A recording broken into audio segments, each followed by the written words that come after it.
தமிழகத்திற்கு நிதி வழங்குவது குறைக்கப்பட்டிருக்கிறது அல்லது நாங்க கொடுக்கிற ₹1 இத்தனைதான் எங்களுக்கு திருப்பி கொடுக்குது அப்படின்னு சொல்றாங்க.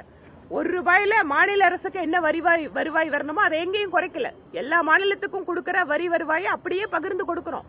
இவை இல்லாமல் ரயில்வே திட்டங்களுக்கு, எய்ம்ஸ் மருத்துவக் கல்லூரிகளுக்கு, ஸ்மார்ட் சிட்டி திட்டங்களுக்கு, இங்க இருக்கக்கூடிய விவசாயிகளுக்கான உதவின்னு எதையும் மத்திய அரசு நிறுத்தல.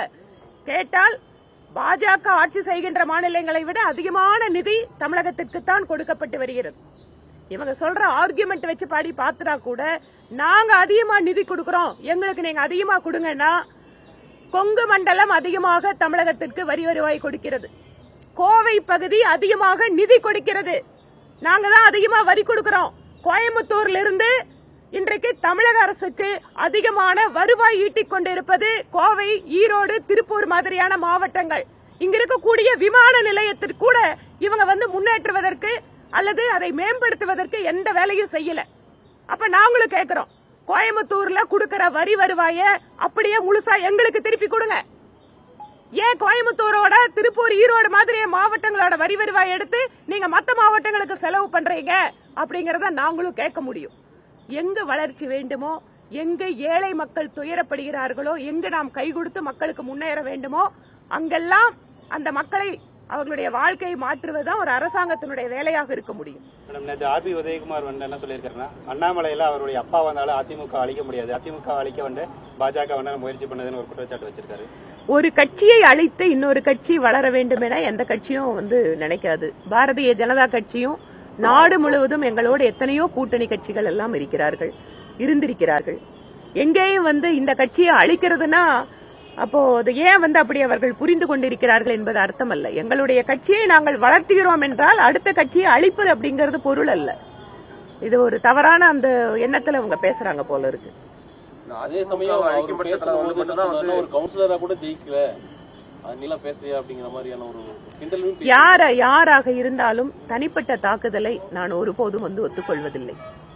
ஒவ்வொரு கட்சியினுடைய தலைவரும் அவங்க மக்கள் பிரதிநிதிகள் யாராக இருந்தாலுமே தனிப்பட்ட தாக்குதலோடு நடந்து கொள்வது என்பது அவர்களுடைய அந்த ஒரு தனிமனித மரியாதையும் சரி, மக்கள் அவர்கள் மீது வைக்கின்ற மரியாதையும் அது மாறும். முன்னாள் அமைச்சர் ஜெயக்குமார் பேசும் என்ன சொல்றாருன்னா, அண்ணாமலை நம்பி போறவங்க ஒரு மண் குதிரையில ஆத்துல இருந்து சமம் அப்படிங்கிற மாதிரி சொல்றாரு. இந்த கூட்டணி தொடர்பான விஷயங்கள், எங்களோட கூட்டணியில் இருந்தது இதெல்லாமே ஒரு தெளிவான முடிவு வர்ற வரைக்கும் இந்த மாதிரியான கருத்துக்களை கொஞ்சம் அவாய்ட் பண்ணணும்னு நான் நினைக்கிறேங்க. அவங்களுக்கும் ஒரு கோரிக்கை வைக்கிறேன். அதுதான் முடிஞ்சதுங்க, என்னோட பதில் முடிஞ்சது.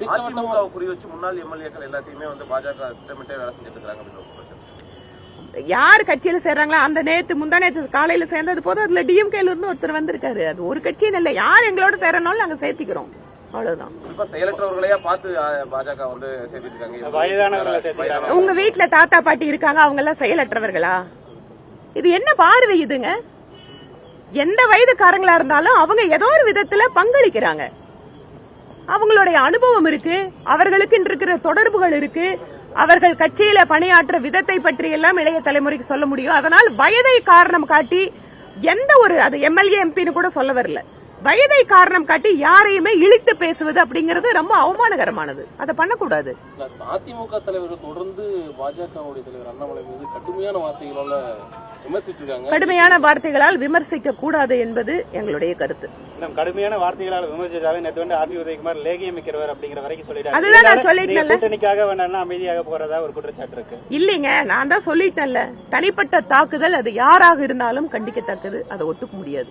அந்த தேர்தலுக்கு முந்தைய கருத்து கணிப்புன்னு சொல்லிட்டு ஒன்று ரிலீஸ் ஆயிருக்கு. அதுல தமிழகத்தை பொறுத்த வரைக்கும் 47% இந்தியா கூட்டணிக்கும், பாஜக தலைமையிலான கூட்டணி 15% தான் வரும். 2ஆம் இடத்துல 25% அதிமுக கூட்டணி வரும் அப்படின்ற மாதிரி ஒரு தேர்தலுக்கு முந்தைய கருத்து கணிப்புகள் ஒவ்வொரு தேர்தலுக்கு முன்பாக பலவிதமா வரும். இந்த சேனல் ஒரு கருத்து கணிப்பு கொடுக்கும், அந்த சேனல் ஒரு கருத்து கணிப்பு கொடுக்கும். அதனால கருத்து கணிப்புகள் இனி பாராளுமன்ற தேர்தல் வரைக்கும் அப்பப்ப வரும். ஆனா என்ன உறுதியான விஷயம், தமிழகத்திலே பாரதிய ஜனதா கட்சி பலமான வகையிலே இதுவரை இல்லாத அளவிற்கான வாக்கு சதவீதத்தோடு உயர்ந்து வருவது என்பது எல்லா சேனல்லையும் சொல்லக்கூடிய விஷயம். எல்லா கருத்து கணிப்பு அதான் வருது. இதுல இருந்து என்ன தெரியுது, பாரதிய ஜனதா கட்சி ஒரு புறக்கணிக்கப்பட முடியாத அரசியல் சக்தியாக தமிழகத்தில் மாறிக்கொண்டு வருகிறது அப்படிங்கறது இன்னைக்கு எல்லாரும் ஒத்துக்கிறாங்க.